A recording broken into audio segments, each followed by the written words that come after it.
Hey everybody, it's Krista. I wanted to come to you today because it is August and there is something that is in season right now that we have fallen in love with. It is hatch chili peppers. And so hatch chili peppers come from Hatch, New Mexico, and they are in season right now. And so we are lucky enough to have a local garden center that will let you go buy the peppers and they roast them for you right there in the parking lot. And so of course you can find these at your grocery store and your local stores, and a lot of times they're not roasted already, but you can totally roast them yourselves. Just put them in the oven just like you would roast all other vegetables. But like I said, we discovered this a few years ago, and so we go to the local garden center, and they send you home with the peppers in a plastic bag, and then this is what they look like. And so the skins are kind of like falling off of them.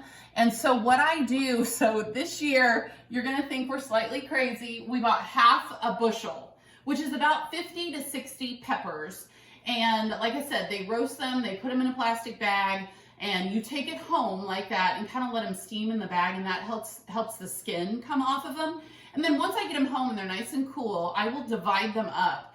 And so I put about 10 peppers in Ziploc bags. And actually all I do is I cut the stem off and I leave the peppers whole with the seeds inside, and I put those in. So this year that ended up about 6 bags for us, and I put those in the freezer. And then this is what's left that's not in the freezer. And so every year, one of the questions that you need to ask every year, our local garden center offers them in mild, medium, hot, and extra hot.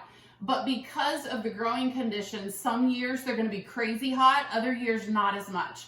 So a couple of years ago, we bought some that were hot and we didn't think they were that spicy. So they'll even let you taste them in a lot of cases. And so we tasted them. This year we bought extra hot because they are not crazy hot this year.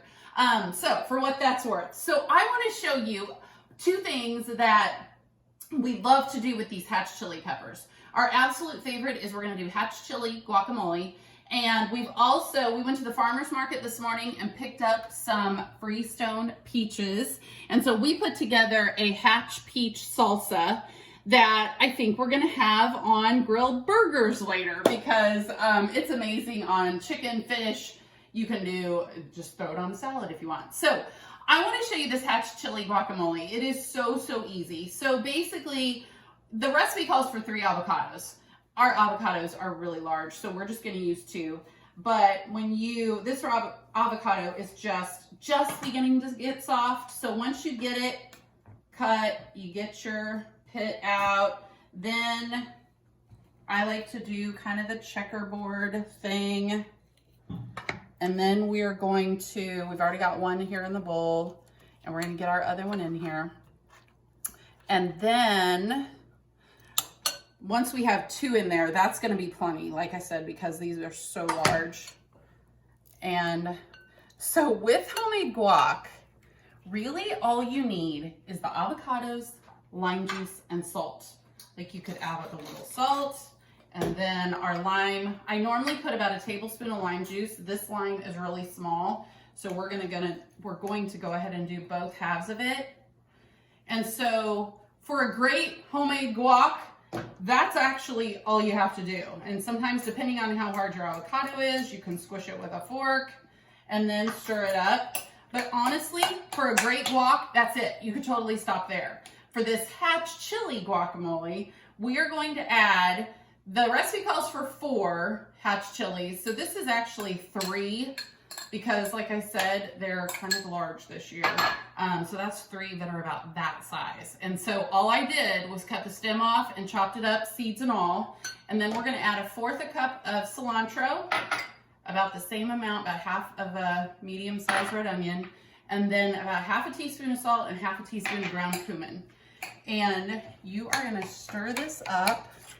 And obviously this would be personal preference. If you want a little more avocado in there, it is going to be off the charts on flavor. It is so good. But this is the hatch chili guacamole. I would love for you to check it out, and definitely check it out if hatch chilies are in season in your area, or if you're showing up at the stores, or if you have a local source to get them, because hopefully you love them as much as we do. So let us know what you think.